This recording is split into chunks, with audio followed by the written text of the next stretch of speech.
I found a VHS tape labeled "Do Not Watch." Now I can't turn it off. Chapter 1. The Discovery. The musty air of the basement clung to Sarah Mitchell's lungs as she descended the creaking wooden stairs, flashlight beam cutting through decades of accumulated darkness. Dust motes danced in the pale light filtering through grimy windows, and cobwebs draped across forgotten furniture like funeral shrouds. The Victorian house had been her great-aunt Evelyn's sanctuary for over 40 years, and now it was hers, along with all its mysteries. Sarah swept the flashlight across stacks of cardboard boxes, their labels faded and illegible. Trunks overflowed with yellowed photographs and moth-eaten clothing that smelled of lavender and thyme. In the far corner, beneath a paint-stained drop cloth, she discovered an old entertainment center. The wood was scarred and warped, but the VCR sitting on the middle shelf appeared untouched by age. Her fingers traced the device's smooth plastic surface. Unlike everything else in this forgotten tomb, the VCR seemed almost pristine, its digital clock blinking 12 o'clock in steady red numerals.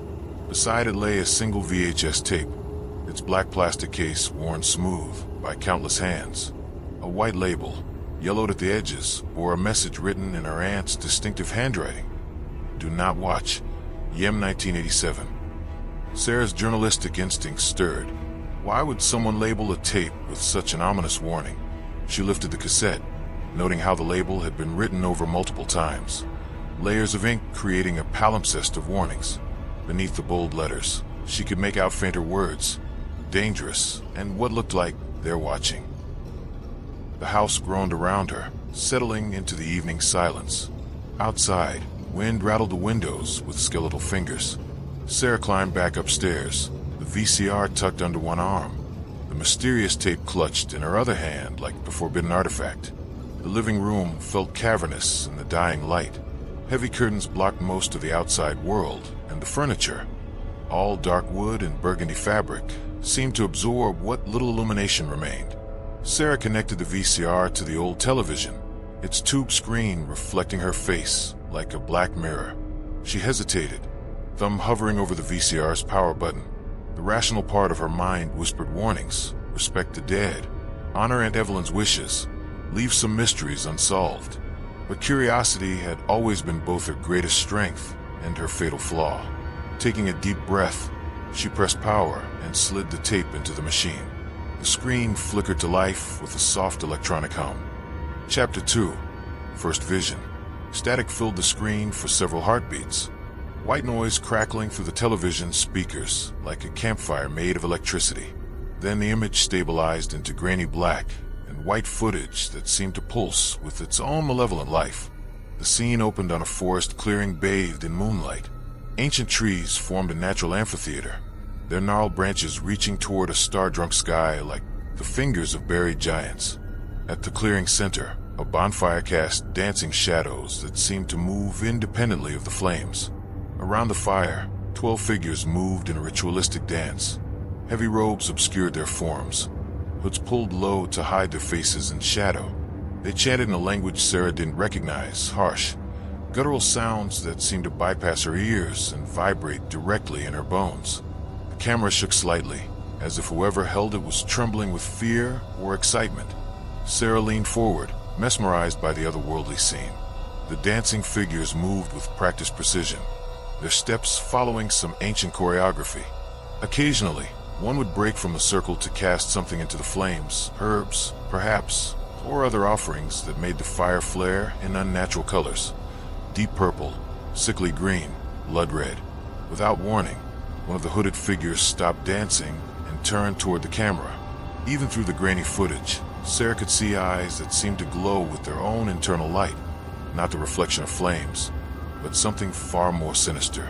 The figure raised a pale hand and pointed directly at the lens, directly at her. Sarah's breath caught in her throat. The pointing figure began to speak, lips moving beneath the hood's shadow, but no sound emerged over the continued chanting. Other figures turned toward the camera now, all pointing, all speaking silently with increasing urgency. The scene shifted abruptly. Now the camera showed symbols being carved into the earth, complex geometric patterns that hurt to look at directly. Sarah blinked, and for a moment the symbols seemed to writhe and shift on the screen like living things. Dark liquid, she hoped it was tree sap, was poured into the carved channels, filling the patterns until they glowed with the same unnatural light as the hooded figure's eyes. Sarah reached for the remote control, suddenly desperate to pause the tape and process what she was seeing. Her fingers found the plastic device, but when she pressed the pause button, nothing happened. The image continued its relentless march forward. She tried stop, rewind, fast forward. Every button on the remote remained stubbornly unresponsive. Panic rising in her chest, Sarah reached for the VCR itself. But as her hand approached the eject button, the screen flashed white, and when her vision cleared, the tape was showing something impossible. The camera now moved through the rooms of Aunt Evelyn's house, her house. Sarah watched herself descending into the basement, finding the VCR, carrying it upstairs. She watched herself connecting cables, inserting the tape, settling onto the couch with growing fascination. But the perspective was wrong. The camera moved through walls, hovered near the ceiling, captured angles that no human operator could achieve. And in the corner of every shot, barely visible in the shadows, stood the hooded figures from the forest clearing. They were watching her watch herself, their glowing eyes fixed on her with patient hunger. Chapter 3. Attempted Escape. Terror clawed at Sarah's throat as she lunged for the television, fingers scrambling for the power button. She pressed it once, twice, hammering the unresponsive switch while the impossible footage continued to play. The screen showed her own frantic movements with clinical detachment, the camera perspective shifting to track her every motion. She yanked the power cord from the wall socket. The room plunged into darkness, but the television screen continued to glow with that sickly light, the images playing as if powered by some internal source. The hooded figures on screen had multiplied now, filling every room of the house she thought was empty. "This isn't real," Sarah whispered to the darkness, but her voice sounded thin and unconvincing even to her own ears. She pulled the VCR's power cord next, then grabbed the tape and attempted to eject it from the machine. The cassette refused to budge, as if fused to the mechanism by some invisible force. In desperation, she threw a heavy blanket over the television screen, but the light pierced through the fabric like X-rays, and the sound continued unabated. The chanting had evolved now, multiple voices weaving together in harmonies that seemed to emanate from the walls themselves. Sarah ran through the house, checking every room, every closet, every shadow where something might hide. But she was alone, completely, utterly alone. When she returned to the living room, the blanket had fallen to the floor, and the television showed her running through the corridors like a panicked animal. But in the footage, she wasn't alone. The hooded figures followed her through every room, their movements fluid and synchronized. They passed through walls like smoke, materialized from shadows like nightmares given form. In the television's reality, they reached out to touch her as she passed, their pale fingers stopping just inches from her skin, as if held back by some invisible barrier. The camera angle shifted again, and Sarah found herself looking at her own living room from impossible perspectives, from inside the walls, from beneath the floorboards, from space behind the mirror over the fireplace. The hooded figures stood in a circle around the couch, where a physical body sat transfixed, their hands raised in what looked like blessing or curse. Sarah tried to leave the room entirely, but her legs felt heavy, as if she were walking through deep water. Each step away from the television required enormous effort, and the further she moved, the more the house seemed to resist her. Doorways narrowed, hallways stretched longer, and always the sound of chanting grew louder, more insistent. When she finally reached the front door and grasped the handle, it wouldn't turn. The metal felt ice cold beneath her palm, and for a moment she could have sworn she heard her aunt's voice whispering through the wood. "You can't leave, Sarah. Not now. Not ever." She pressed her forehead against the door and closed her eyes, trying to wake up from what had to be a nightmare. But when she opened them again, the wood grain had rearranged itself into those same geometric symbols she'd seen carved in the forest clearing, pulsing with that same unholy light. Behind her, the television's glow cast her shadow against the door, but the shadow had too many arms, too many fingers, and it moved with a life entirely its own. Chapter 4. Desperate Research. Sarah's laptop screen cast a blue glow across her face as she hunched over the kitchen table, fingers flying across the keyboard with desperate urgency. The television remained on in the living room, its malevolent light seeping around corners and under doorways like a slow-moving infection. She'd given up trying to turn it off. Her energy was better spent trying to understand what was happening to her. Evelyn Mitchell obituary yielded the expected results. Survived by great-niece Sarah Mitchell, devoted to her research and local history, died peacefully in her sleep. But the deeper Sarah dug, the more disturbing details emerged. Multiple news articles from 1987 painted a picture of a town gripped by inexplicable terror. 5 missing and mysterious disappearances read one headline from the local paper. The article described how Marcus Webb, an amateur documentarian investigating unusual activities in the surrounding forest, had vanished without a trace. His camera equipment was found scattered near an ancient stone circle that local historians claimed predated European settlement by centuries. Sarah scrolled through digitized newspaper archives, her blood growing colder with each revelation. The other missing persons all had connections to Marcus's investigation. Dr. Jennifer Cole, a folklore professor, Thomas and Maria Santos, local historians, and Rebecca Chun, a graduate student in anthropology. All had been part of an informal research group studying what they termed indigenous spiritual practices in the area. A grainy photograph showed the research team at a local diner, smiling and unaware of their approaching doom. Sarah's heart nearly stopped when she recognized Marcus Webb, the same man she glimpsed holding the camera in the forest ritual, though in this photo he looked decades younger and radiantly alive. The laptop screen flickered, and for a moment Sarah saw not the news article, but her own reflection staring back at her. Except her reflection was sitting in the living room, watching the television with rapt attention. In the background of this impossible image, she could see the hooded figures standing behind the couch, their hands hovering over her reflection's shoulders like a dark benediction.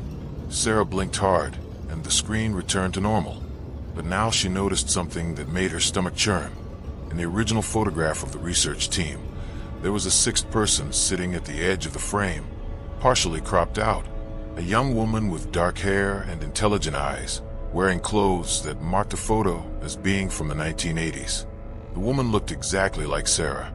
She scrolled through more articles, finding scattered references to the Watcher's Wood and stories of strange lights and sounds emanating from the forest. Native American legends spoke of a place where the boundary between worlds grew thin, where ancient things waited with infinite patience for the living to make fatal mistakes. But it was a small article buried in the back pages that made Sarah's hands shake. Local woman inherits research materials.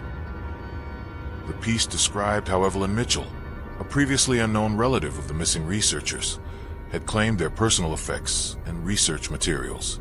The article included a photo of a much younger Aunt Evelyn, her face drawn and haunted, clutching a box of files against her chest like a shield. Sarah's phone buzzed with a text message from an unknown number. "You're learning. Good, but knowledge won't save you now."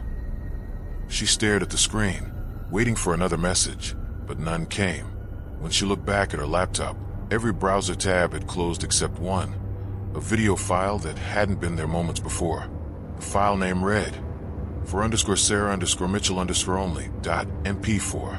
Her cursor hovered over the file. Outside, wind howled through the trees with a sound like distant screaming, and in the living room, the television's chanting grew louder, more insistent, as if the hooded figures knew she was on the verge of understanding something terrible and wonderful and absolutely final. Against every instinct screaming in her mind, Sarah double-clicked the file. Chapter 5, First Night. The video file opened to reveal Aunt Evelyn's face, but not as Sarah remembered her. This Evelyn was young, perhaps in her 30s, with wild eyes and hollow cheeks that spoke of sleepless nights and terrible knowledge. She sat in the same living room where Sarah now found herself trapped, but the furniture was arranged differently, and the shadows seemed deeper, more alive. "Sarah," Evelyn's recorded voice whispered, "if you're watching this, then the tape has found you. I'm sorry. I tried to protect you, tried to break the cycle, but some hungers are older than human will." The image flickered, and for a moment Sarah saw not her aunt but one of the hooded figures, its pale hands pressed against the inside of the screen, as if trying to push through. The disappearances in 1987 weren't random. Evelyn continued. We summoned something. Marcus thought he was documenting local folklore, but the ritual site we found was active, waiting. The entity that dwells there, they call it the Eternal Watcher, feeds on human experience, human memory, human consciousness itself. The tape isn't just a recording, it's a trap. Sarah's laptop screen went black, then displayed a single line of text. Battery low, shutting down. But she hadn't been using the laptop for hours, and it had been plugged in the entire time. As the screen died, she heard her aunt's voice continue from the living room television. You can't fight alone, Sarah, but you don't have to die like the others. The house plunged into complete darkness. Even the television's glow had vanished, leaving Sarah blind and disoriented. She felt her way toward the living room, hands trailing along walls that seemed to pulse with organic warmth. When she reached the doorway, pale light began to filter through the windows, not moonlight, but something far more sinister. Outside, figures stood motionless in the yard, dozens of them, arranged in concentric circles around the house like points on some vast geometric pattern. They wore the same heavy robes she'd seen in the tape, their faces hidden in shadow, their forms unnaturally still. As Sarah watched, one figure raised its arm and pointed directly at her window. The others followed suit, until every hooded form in the yard stood pointing at the house with accusatory fingers. They began to move then, not walking but gliding across the ground like chess pieces on an invisible board. Their movement followed the same ritualistic patterns she'd witnessed in the forest clearing, spiraling ever closer to the house. Sarah backed away from the window, but the television screen blazed to life behind her. The tape now showed the interior of the house, her house, but from impossible angles. The camera moved through walls and floors, revealing spaces that shouldn't exist. Rooms behind rooms, corridors that led nowhere, and in every hidden space, more of the hooded figures. They were inside now, or had always been inside, waiting in the spaces between reality and nightmare. The tape showed them ascending the stairs with fluid grace, their robes flowing like liquid shadow. Sarah could hear their movement now, not footsteps, but a sound like wind through dead leaves, like whispers in a language older than human speech. She ran for the stairs, hoping to barricade herself in one of the upstairs bedrooms, but when she reached the second floor, every door stood open, revealing rooms that defied the house's architecture. Some stretched away into impossible distances, others contained forests or caves or star-filled voids. In each doorway stood one of the watchers, patient as death, waiting for her to choose which path would lead to her destruction. The chanting began again, but now it came from every direction, above, below, within the walls themselves. Sarah pressed her hands to her ears, but the sound bypassed her physical senses, resonating in her bones, in her blood, in the electric firing of her neurons. As the first pale fingers of dawn touched the windows, Sarah realized with growing horror that she couldn't remember falling asleep, couldn't remember choosing to stay awake. Time itself had become fluid, unreliable, subject to the will of something that existed outside human understanding of cause and effect. The tape was rewriting the rules of reality, and Sarah was trapped inside its new and terrible logic. Chapter 6. Intercepted Communications.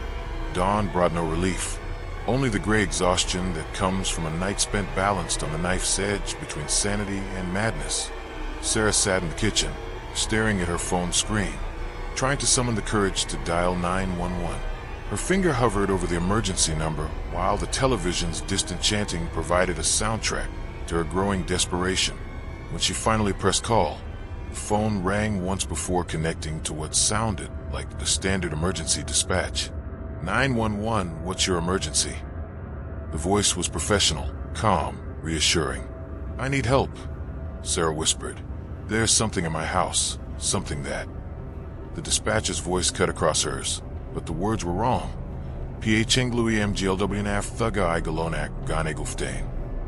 The dispatcher was chanting in that same impossible language she'd heard throughout the night, the syllables crawling through the phone line like living insects. Sarah ended the call and immediately tried again. This time the phone connected to what sounded like her sister Jenny's voicemail. "Hi, you've reached Jenny. Leave a message and I'll get back to you." But as the recording continued, Jenny's cheerful voice deepened and distorted. "Unless you're Sarah. Sarah needs to learn that some things are better left unwatched. Some hunger should never be fed." Panic rising in her chest, Sarah tried calling her editor, her neighbors, even the local pizza delivery place. Anyone who might provide a link to the outside world. Every call was intercepted, every voice corrupted by the same otherworldly chanting or twisted into messages clearly meant for her. Her dentist's office played a recording of appointment reminders in that guttural ancient language. The weather service gave forecasts for locations that didn't exist. Today, in the realm of watching eyes, expect heavy shadows with a chance of soul-devouring winds. When she attempted to text her sister, the message that appeared on screen wasn't what she'd typed. "Jenny, I've seen the truth behind the veil.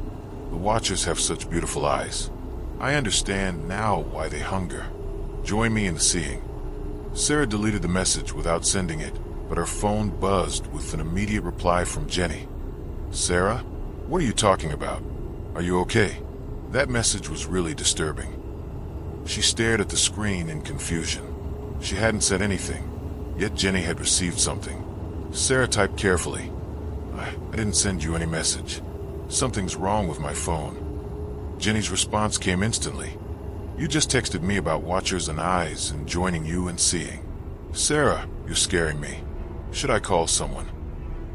Before Sarah could respond, her phone began playing a video message.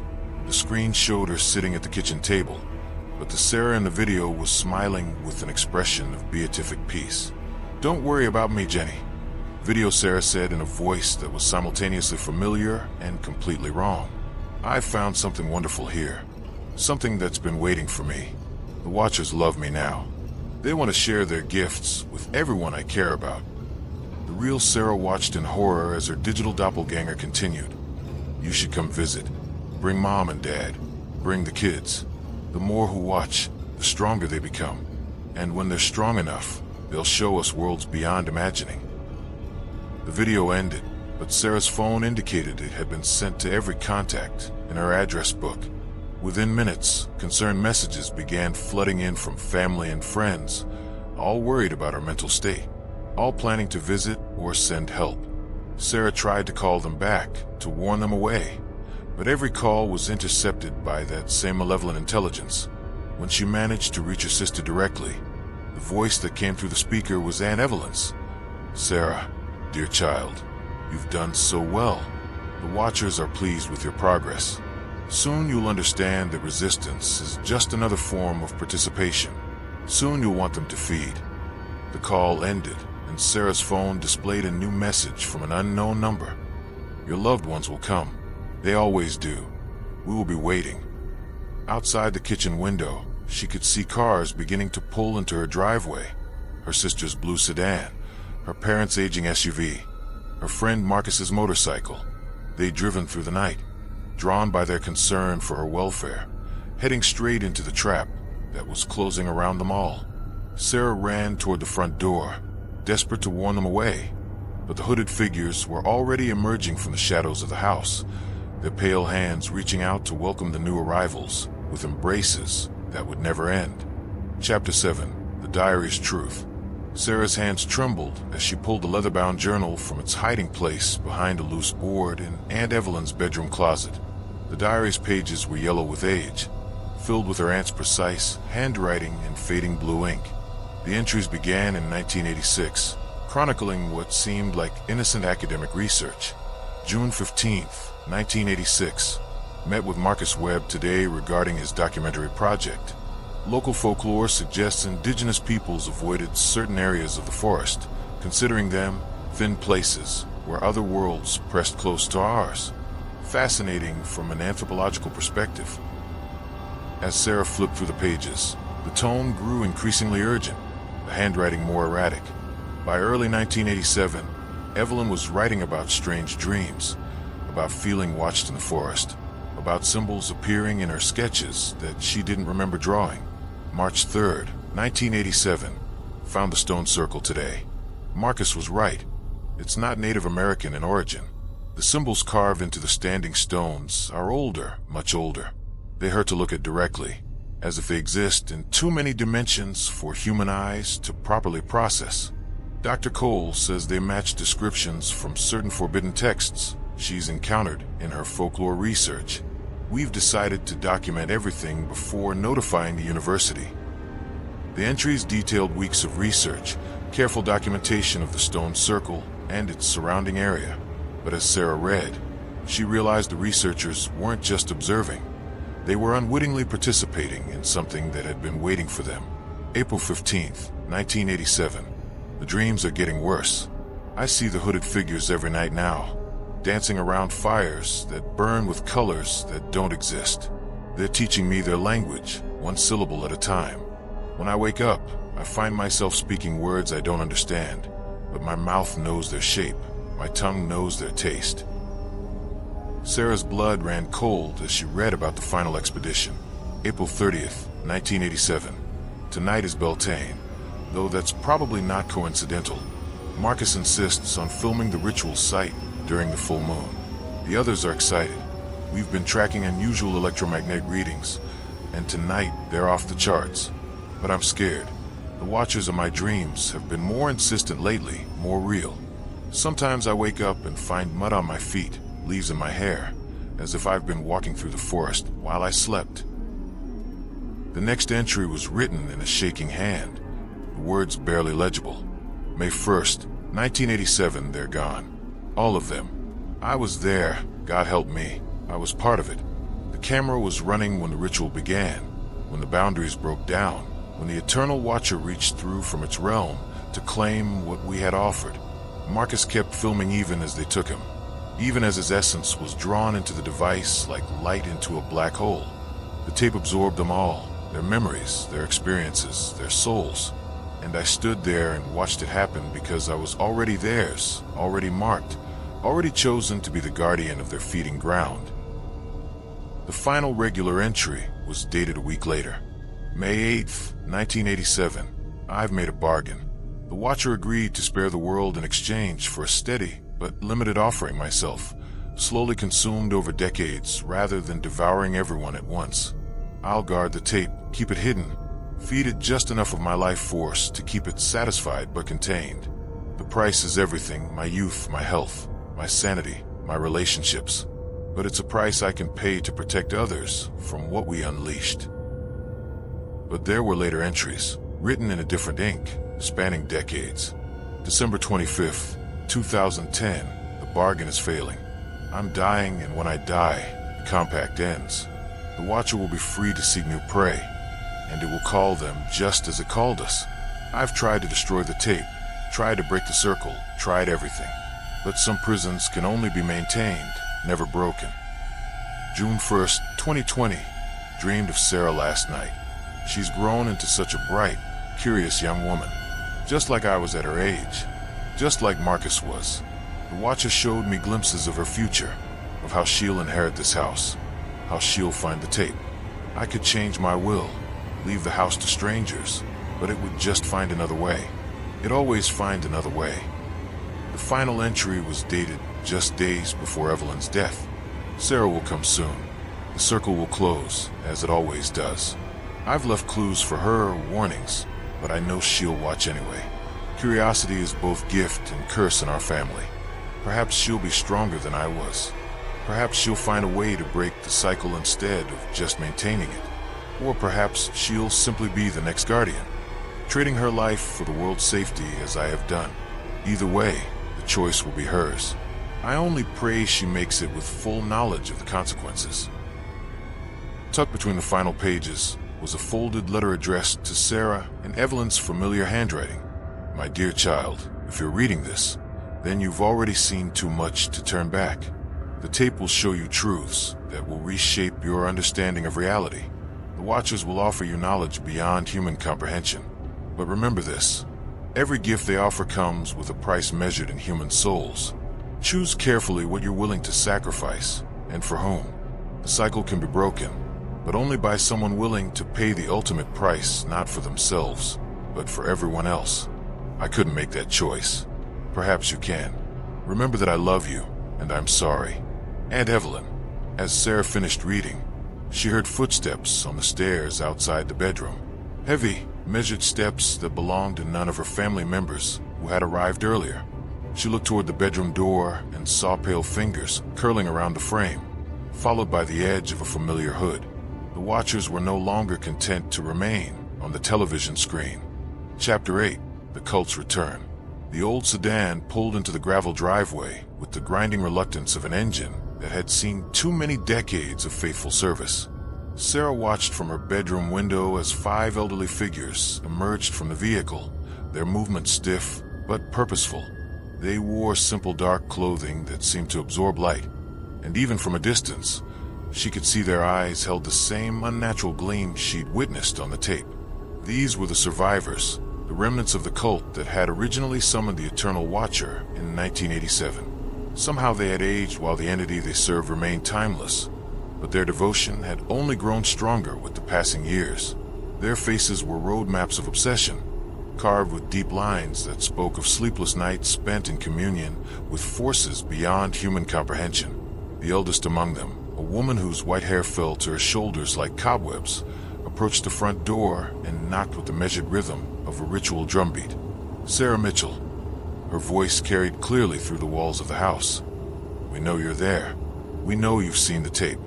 Return what was never yours to take. Sarah pressed herself against the bedroom wall, but she could hear more car doors slamming in the driveway.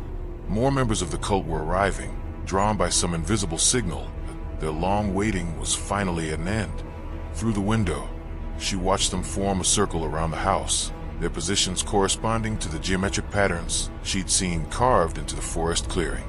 We've waited so long, called another voice, male this time, cracked with age but steady with conviction. 40 years we've kept the faith, tending the sacred sites, preparing for the Watcher's return to full power. The vessel Evelyn served her purpose, but her time is ended.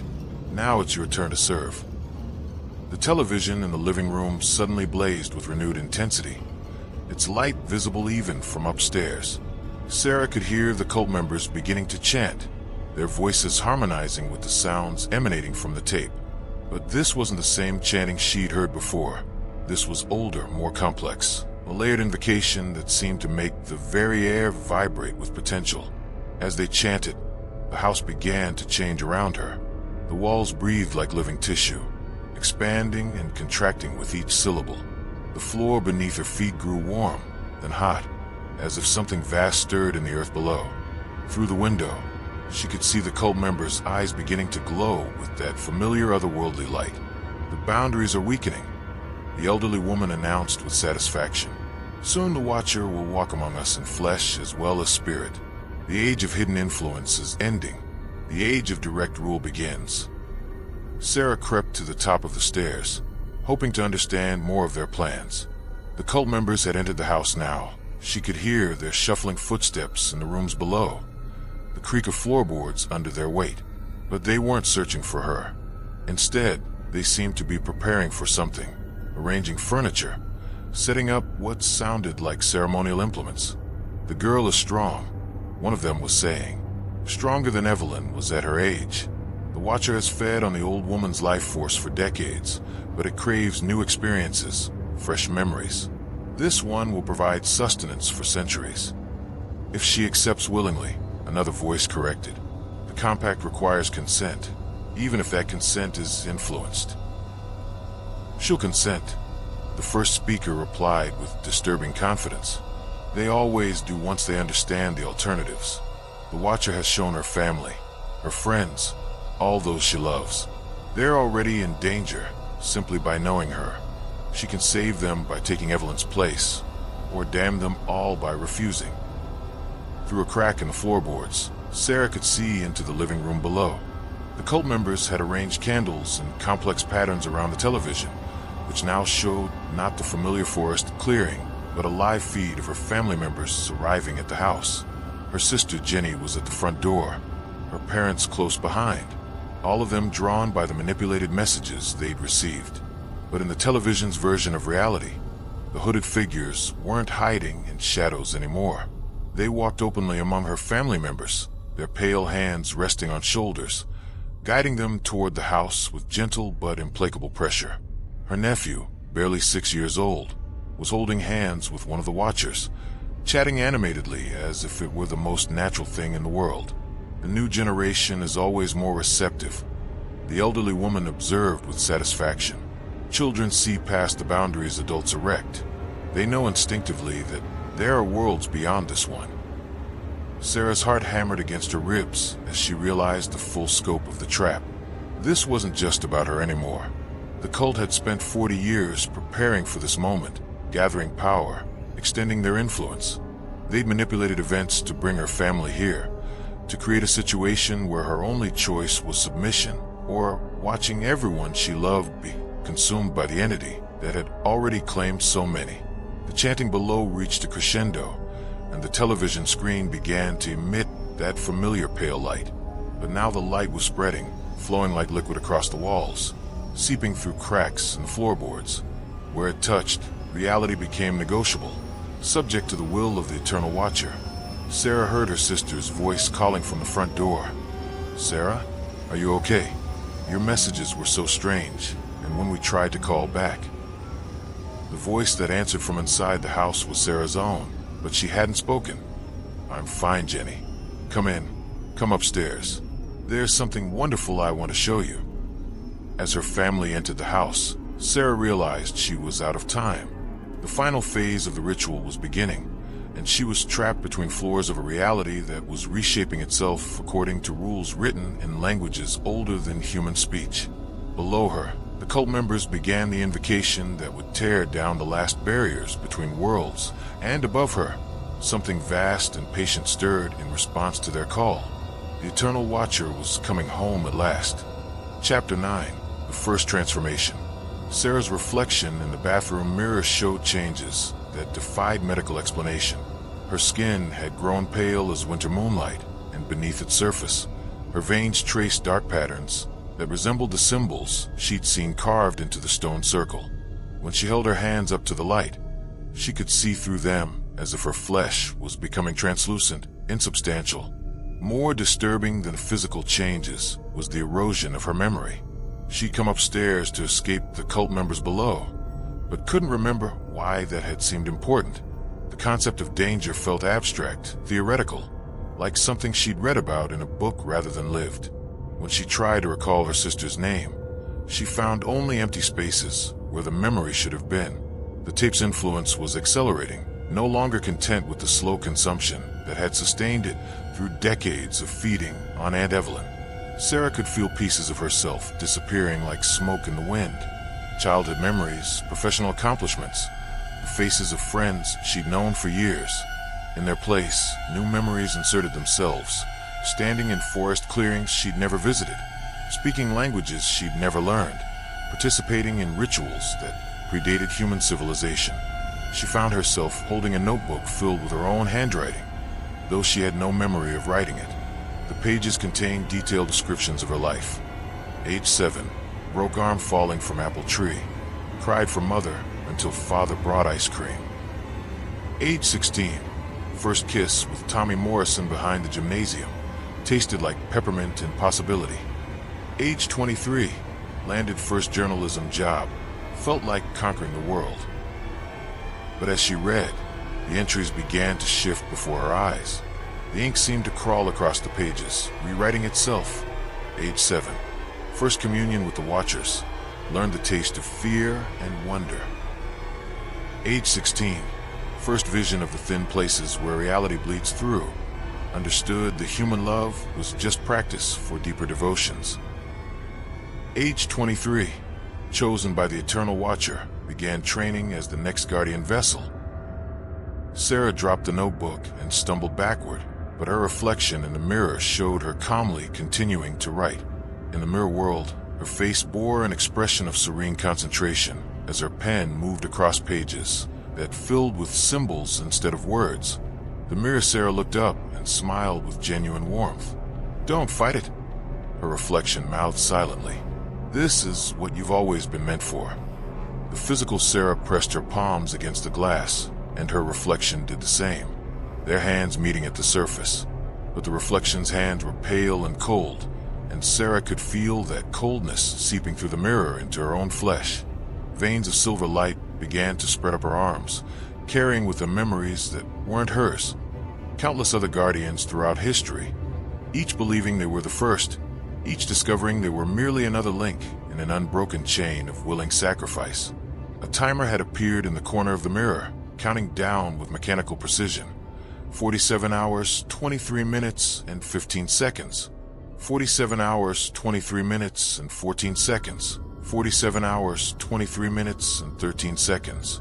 Sarah tried to remember what would happen when the timer reached zero, but that knowledge lived in the parts of her mind that were rapidly being overwritten. She knew it was important, catastrophically important, but the urgency felt muted, filtered through layers of artificial calm that the entity was weaving around her consciousness. Downstairs, she could hear her family moving through the house, their voices bright with curiosity and wonder. "Sarah, this place is amazing," her sister called from the living room. "How long have these artifacts been here? And this television, it's showing the most incredible documentary about local history." Sarah wanted to warn them, to scream that they needed to run, but when she opened her mouth, different words emerged. "I'm so glad you came. There's so much I want to share with you." The voice was hers, but the sentiment belonged to something else entirely. The Eternal Watcher was learning to speak through her, practicing the inflections and mannerisms it would need when her transformation was complete. Soon there would be no Sarah Mitchell left to resist, only a perfectly crafted puppet wearing her face and speaking with her voice. In the mirror, her reflection smiled wider, and Sarah realized with dawning horror that the reflection was now slightly ahead of her movements, showing her what she would do moments before she did it. The Eternal Watcher wasn't just consuming her present, it was rewriting her future, ensuring that every choice she made would lead deeper into its web. The timer continued its relentless countdown. 47 hours, 22 minutes, and 33 seconds. 47 hours, 22 minutes, and 32 seconds. 47 hours, 22 minutes, and 31 seconds. And with each passing second, Sarah Mitchell became less herself and more something else entirely. Chapter 10. Stolen Memories. The living room had transformed into a gallery of Sarah's life, but one curated by an alien intelligence that viewed human experience as raw material to be harvested and cataloged. Every surface displayed scenes from her past, projected not on screens, but directly onto walls, furniture, even the air itself. Her 5th birthday party played out in miniature on the coffee table, complete with tiny figures that moved and spoke with perfect fidelity to her original memories. But as Sarah watched, horrified, the scenes began to change. In the new version of her birthday party, the other children weren't laughing. They were chanting in that familiar ancient language. The birthday cake's candles burned with the same unnatural colors she'd seen in the forest clearing. Her younger self blew out the candles and made a wish that Sarah now remembered with terrible clarity. "I wish the watching things would come and play with me." "Beautiful work," said the elderly cultist woman, who now stood beside the television like a museum curator. "The Watcher has such artistic sensibilities. See how it enhances each memory, reveals the hidden truth that was always there." Sarah's first day of school unfolded across the far wall. Originally a memory of excitement and nervousness, it now showed her walking into a classroom filled with hooded figures instead of children. The teacher's face was obscured by shadow, and the lessons written on the blackboard were in that same impossible script that hurt to look at directly. "This isn't real," Sarah whispered, but the words felt hollow even to her own ears. The more she watched these revised memories, the more natural they seemed. Had she always known about the Watchers? Had they always been present in her life, hiding in plain sight until she was ready to truly see them? Her high school graduation played out on the ceiling, complete with the speech she'd given as valedictorian. But now her words weren't about pursuing dreams and changing the world. They were an invocation, calling upon ancient powers to grant her wisdom beyond human comprehension. The audience wasn't her family and friends. It was hundreds of hooded figures, all applauding with pale hands that made no sound. The memories are being integrated. Observe another cultist, this one consulting what looked like a star chart covered in those painful symbols. Soon there will be no distinction between what was and what should have been. The vessel will be perfect, unmarked by human trauma or contradiction. Sarah's first kiss, her college acceptance letter, her first published article, all of them recontextualized, rewritten to serve the watcher's narrative. Each stolen memory was replaced with a version that positioned her not as a normal person living a normal life, but as someone who had always been chosen, always been special, always been walking a path that led inevitably to this moment. The timer in her peripheral vision showed 31 hours, 45 minutes, and 17 seconds, and counting down. Less than 32 hours until what? The knowledge hovered just beyond her grasp, obscured by the same mental fog that made her revised memories seem so plausible. Sarah, her sister Jenny, appeared in the doorway, but something was wrong with her face. Her expression was too serene, too accepting, as if she'd found a peace that transcended human understanding. I've been watching your life story. It's so beautiful. You've always been meant for something greater than the rest of us, haven't you? Behind Jenny, Sarah could see her parents and nephew, all wearing the same expression of blissful surrender. The watcher hadn't just been consuming Sarah's memories, they had been sharing them, showing her family a version of her life that made her current situation seem not like a trap, but like a destiny finally fulfilled. I'm proud of you, her father said, his voice carrying an otherworldly echo. My daughter, chosen by forces older than civilization itself. We always knew you were special. Sarah wanted to scream that this wasn't how her family acted, wasn't how they spoke, but the memories of who they really were grew hazier with each passing moment. Maybe they had always been this understanding, this supportive of her supernatural calling. Maybe she was the one who was confused, fighting against a reality that had always existed, but which she'd been too blind to see. On the television screen, new scenes began to play. Sarah's future, as envisioned by the Eternal Watcher. She saw herself standing in the forest clearing, no longer fighting the hooded figures, but leading them in rituals that would thin the boundaries between worlds. She saw cities where reality bent to her will, where the laws of physics were mere suggestions to be ignored or rewritten as needed. She saw herself ageless and powerful, sustained by an endless feast of human experience stolen from willing volunteers who lined up for the privilege of feeding her hunger. It was a seductive vision, one that promised an end to loneliness, to uncertainty, to the small daily struggles that defined mortal existence.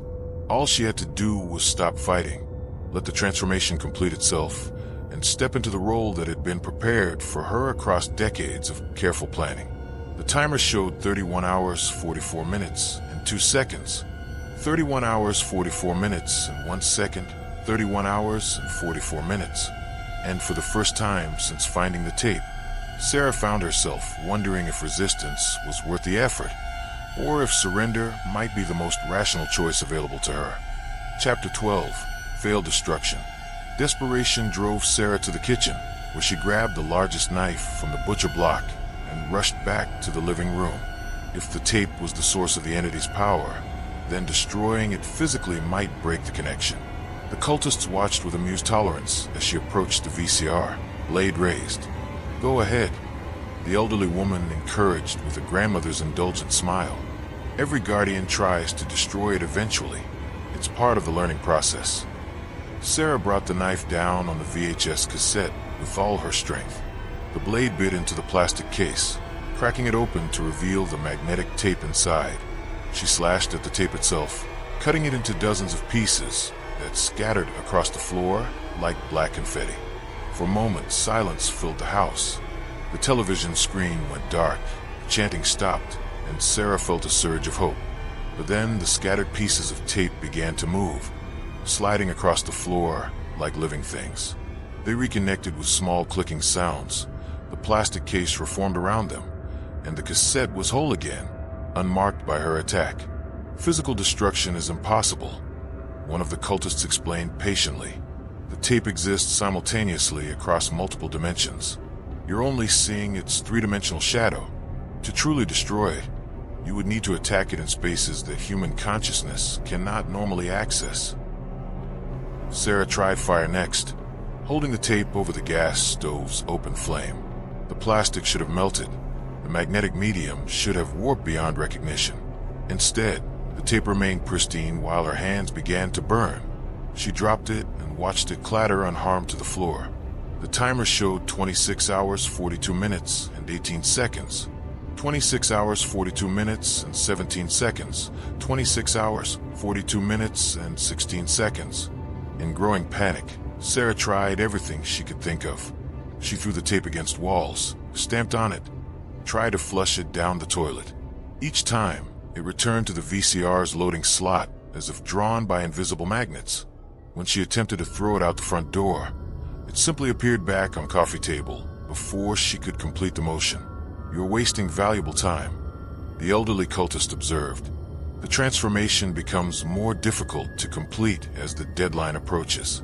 Your resistance is building unnecessary complications into the process." The house itself seemed to be changing in response to Sarah's desperate actions. The walls had taken on an organic quality, pulsing gently like the interior of some vast lung. Symbols appeared spontaneously on surfaces, carved into wood, burned into fabric, etched into glass with impossible precision. The geometric patterns hurt to look at directly, but they drew the eye with hypnotic fascination. Sarah could hear voices whispering in the walls, speaking in dozens of languages she didn't recognize. Some sounded human, others distinctly alien, but all carried the same message. Surrender was inevitable, resistance was futile, the Watchers would ultimately prevail. Her physical transformation was accelerating too. Looking down at her hands, she could see through them now, as if her flesh was becoming translucent. Dark veins traced patterns under her skin that matched the symbols appearing throughout the house. When she touched the walls, her fingers seemed to sink slightly into the surface, as if she was becoming as insubstantial as the entity that was consuming her. The cultists began a new phase of their ritual, one that involved complex hand gestures and what sounded like a countdown in that impossible language. As they chanted, the television screen began to emit streams of that pale light. But now the light had substance, flowing like liquid mercury across the floor and walls. Where the light touched, reality became negotiable. Furniture rearranged itself, rooms expanded into impossible dimensions, and Sarah caught glimpses of other places, other times. All the locations where the Watcher had fed throughout history. She saw medieval monasteries, Victorian seances, modern research facilities, all connected by the same threads of otherworldly influence.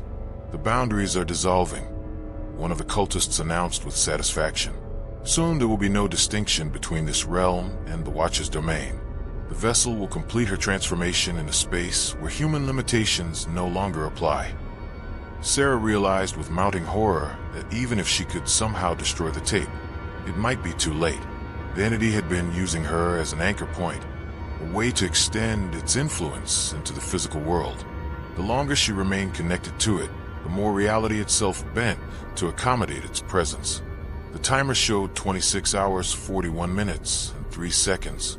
26 hours, 41 minutes, and 2 seconds. 26 hours, 41 minutes, and 1 second. And Sarah began to understand that she wasn't just fighting for her own soul anymore. She was fighting for the fundamental nature of reality itself. Chapter 13. Evelyn's Sacrifice. Hidden behind the false back of Aunt Evelyn's desk drawer, Sarah found a manila envelope sealed with wax that bore the same painful symbols she'd seen throughout the house.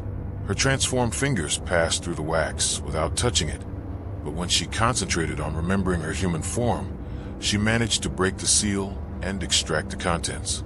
Inside was a letter written in Evelyn's hand, but in ink that seemed to shift and move across the page.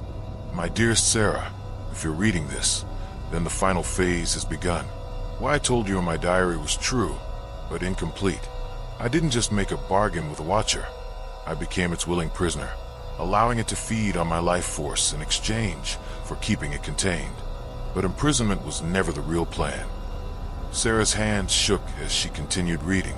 The letter's words seemed to burn themselves into her vision, impossible to forget. The entity cannot be destroyed by conventional means, but it can be trapped more permanently. The prison it exists and requires constant maintenance from someone who retains enough humanity to resist its complete influence. I've spent 40 years walking the knife's edge between surrender and defiance, feeding it just enough to keep it satisfied while maintaining enough of myself to keep it locked away. But the next paragraph made Sarah's blood freeze. However, there is another way. If someone enters the prison voluntarily, not as a victim to be consumed, but as a jailer willing to sacrifice everything, they can reshape the dimensional space from within. The Watcher's power comes from consuming human experience, but it cannot understand true selflessness, true sacrifice made without hope of reward or survival. Such an act can poison its entire system, turning its own strength against it. The timer in Sarah's vision showed 19 hours, 33 minutes, and 47 seconds. 19 hours, 33 minutes, and 46 seconds. 19 hours, 33 minutes, and 45 seconds. I couldn't make this choice. Evelyn's letter continued. I was too afraid, too selfish, too attached to my own existence. I told myself I was protecting the world by serving as guardian. But the truth is I was protecting myself from having to pay the ultimate price. I condemned myself to decades of slow consumption rather than face immediate obliteration for the greater good. Sarah turned the page and found a technical diagram showing the dimensional structure of the Watcher's prison. It looked like a complex geometric shape that existed in too many dimensions for a mind to fully process, but the basic concept was clear. The entity was trapped in a space that folded back on itself, creating a closed loop where its hunger would eventually consume everything available and leave it weakened. But the prison is failing, the letter explained. Each generation of guardians weakens the boundaries a little more. The cultists know this. They've been counting on it. They want you to complete your transformation, not to create a new guardian, but to shatter the prison entirely. A fully transformed vessel would have enough power to break the dimensional barriers and release the Watcher into our reality. The implications were staggering. Sarah wasn't just fighting for her own survival. She was potentially the key to either saving or dooming the entire world. The cultists' plan was even more diabolical than she'd realized. They were using her family as leverage to ensure she would make the choice that seemed most compassionate, not knowing it would have catastrophic consequences. There is a way to enter the prison voluntarily, Evelyn's letter concluded. The television serves as more than just a viewing window. It's a gateway. Someone can pass through it into the dimensional space where the Watcher truly exists. But once inside, there is no return. The person who enters will be consumed completely, their consciousness used to power a permanent seal that the entity cannot break from within.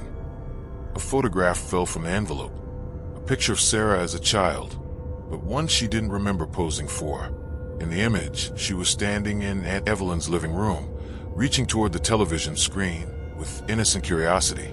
Behind her, barely visible in the shadows, stood one of the hooded figures, its pale hand extended as if to guide her forward. I've been preparing you for this choice your entire life, Evelyn's final paragraph revealed.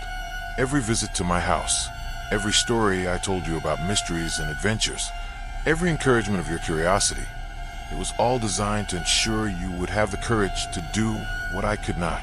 I'm sorry, my dear child. I'm sorry I was too weak to spare you this burden, but I believe you are stronger than I ever was. I believe you can choose to save everyone, even if it costs you everything. The letter was signed not with Evelyn's name, but with the same symbol Sarah had seen marking all the other guardians throughout history, a mark that branded them as willing sacrifices in humanity's eternal war against forces beyond comprehension. The timer showed 19 hours, 32 minutes, and 15 seconds. 19 hours, 32 minutes, and 14 seconds. 19 hours, 32 minutes, and 13 seconds. Sarah looked at the television screen, where the hooded figures had stopped their ritual dance and now stood motionless, waiting. The pale light streaming from the screen had formed a pathway across the floor, leading directly to where she stood.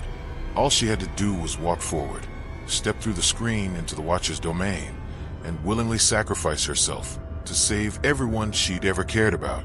The choice, as Evelyn had promised, was finally hers to make. Chapter 14. The Final Ritual.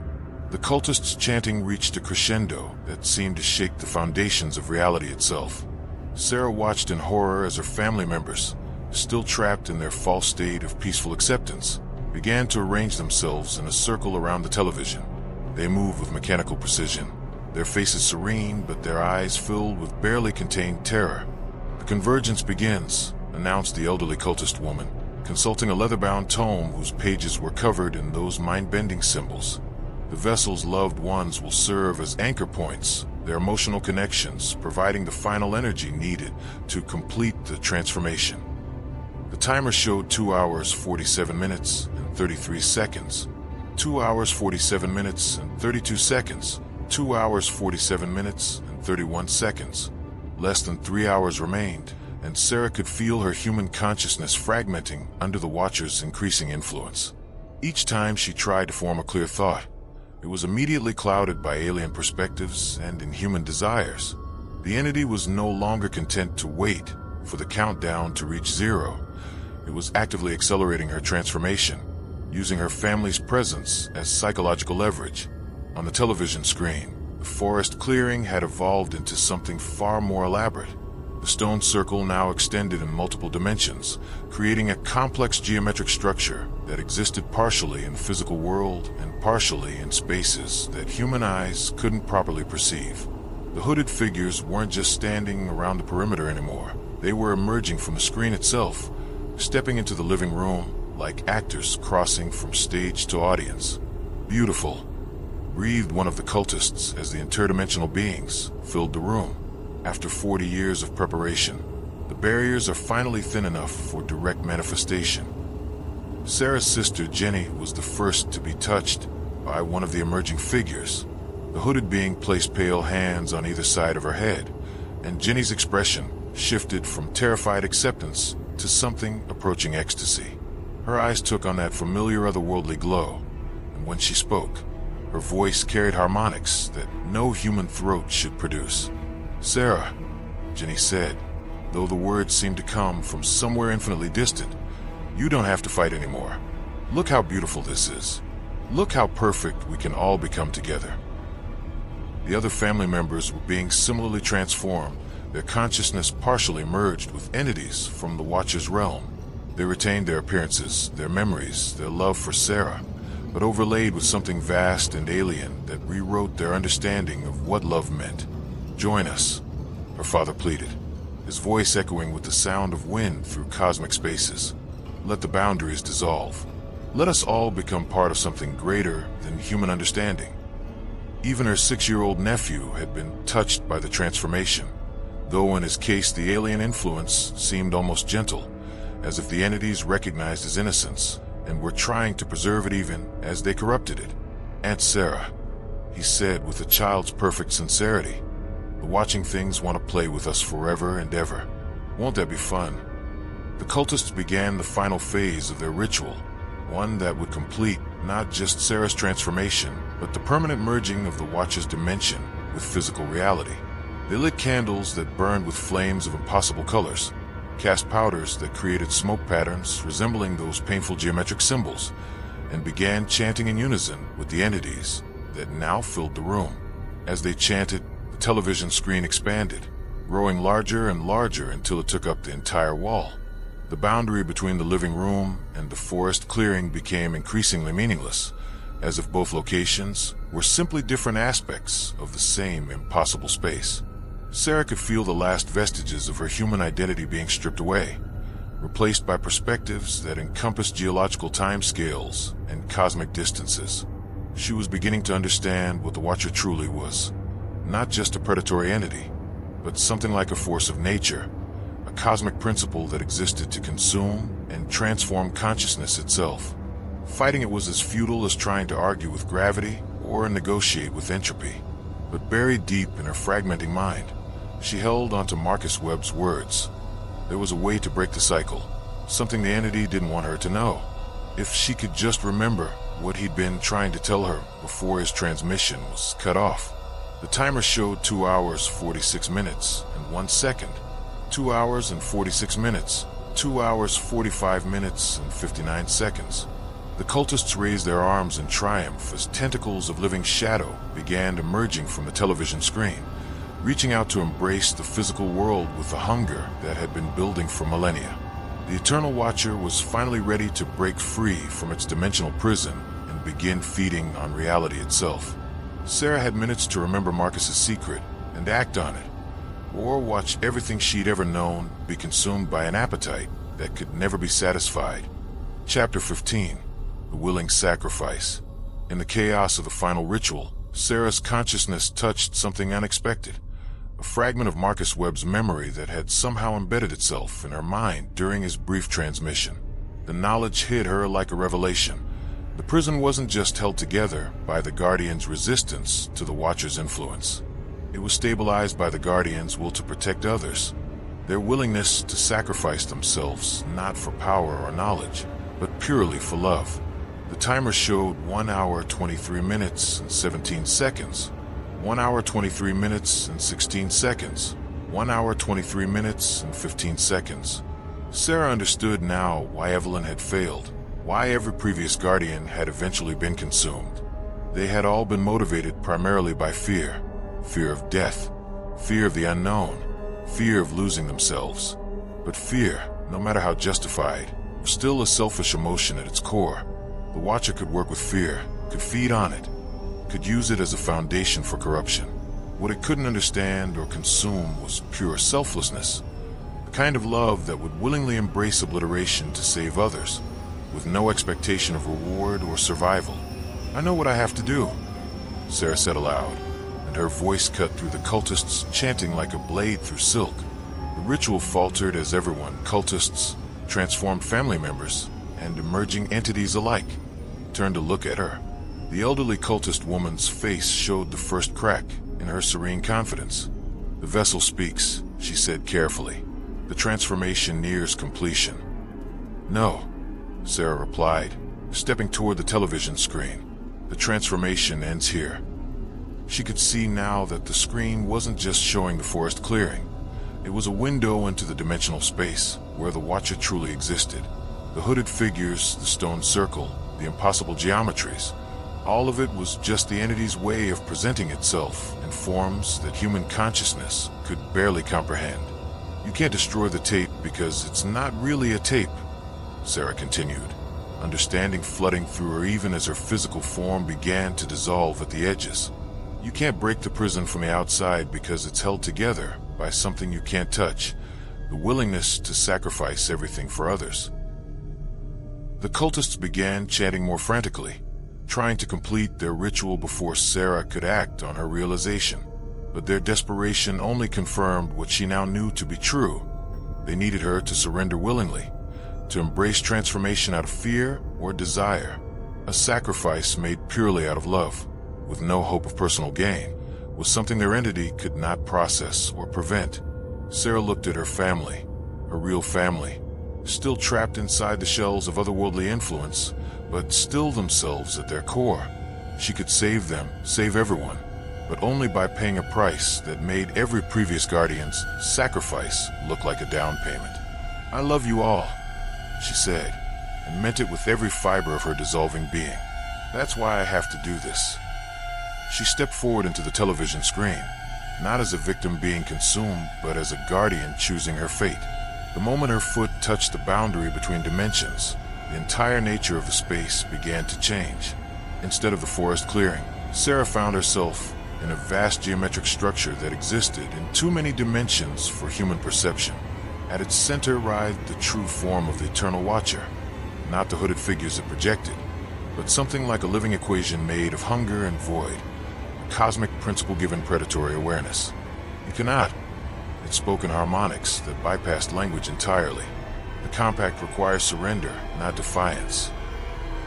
"I'm not surrendering," Sarah replied, feeling her consciousness begin to unravel in the entity's presence. "I'm choosing. There's a difference." She reached out with hands that were no longer quite human and touched the walls of the dimensional prison. Instead of trying to escape or destroy them, she wove her own dissolving consciousness into their structure, using her love for her family and her species as raw material to strengthen the barriers. The Watcher recoiled as if burned. It could consume fear, desire, even hatred, but pure self-sacrifice was like poison to its system, incompatible with its fundamental nature. Sarah felt herself coming apart at the most basic level, her memories and experiences dissolving into component elements that she then wove into an unbreakable seal. Every moment of joy, every relationship, every human connection became part of a barrier that would hold the entity for eternity. In the physical world, the cultists screamed as their ritual backfired spectacularly. The television screen cracked and went dark. The hooded figures were sucked back into their dimensional prison, and Sarah's family members collapsed as the alien influence left them. But Sarah herself was gone, her consciousness scattered across the dimensional barriers like stars across a night sky, still present in some sense, but no longer existing as an individual entity. The Eternal Watcher found itself more trapped than ever before, imprisoned not by fear or duty, but by a love so complete it had transformed into something the entity could never break or corrupt. The timer in the empty living room counted down to 0, then disappeared forever. Chapter 16, Eternal Guardian. In the space between dimensions, where the laws of physics bent like reeds before cosmic winds, Sarah Mitchell existed as something both more and less than human. Her consciousness had been scattered across the prison structure, like morning dew across a spider's web, each fragment holding a memory, an emotion, a piece of the love that had given her the strength to make the ultimate sacrifice. The Eternal Watcher arrived at the center of its geometric cage, raging against barriers that had become infinitely stronger than before. Where Evelyn's guardianship had been motivated by duty and fear, Sarah's sacrifice was powered by pure love, a force that the entity found as incomprehensible as it was unbreakable. Why? The Watcher howled into the dimensional void, its voice carrying harmonics of frustration and genuine confusion. You gain nothing, preserve nothing of yourself. What purpose does such destruction serve? From everywhere and nowhere, Sarah's voice answered with the patience of eternity itself. That's why you'll never understand, and why you'll never escape. Love isn't about preservation or gain. It's about choosing others, well-being over your own existence. The entity had consumed thousands of souls across millennia, each one fighting desperately to maintain their individual identity even as they were absorbed into its endless hunger. But Sarah had done something unprecedented. She had voluntarily dissolved her sense of self, transforming her consciousness into something the Watcher couldn't digest or corrupt. In the physical world, the house had returned to normal, though those who looked closely might notice that the shadows fell in slightly different patterns, as if reality itself had been subtly altered by what had transpired. Sarah's family had awakened with no memory of the supernatural events, believing they had simply come to help her clean out their inherited property, and had all fallen asleep from exhaustion. The VHS tape sat inert in the living room, now nothing more than plastic and magnetic oxide. The television showed only static.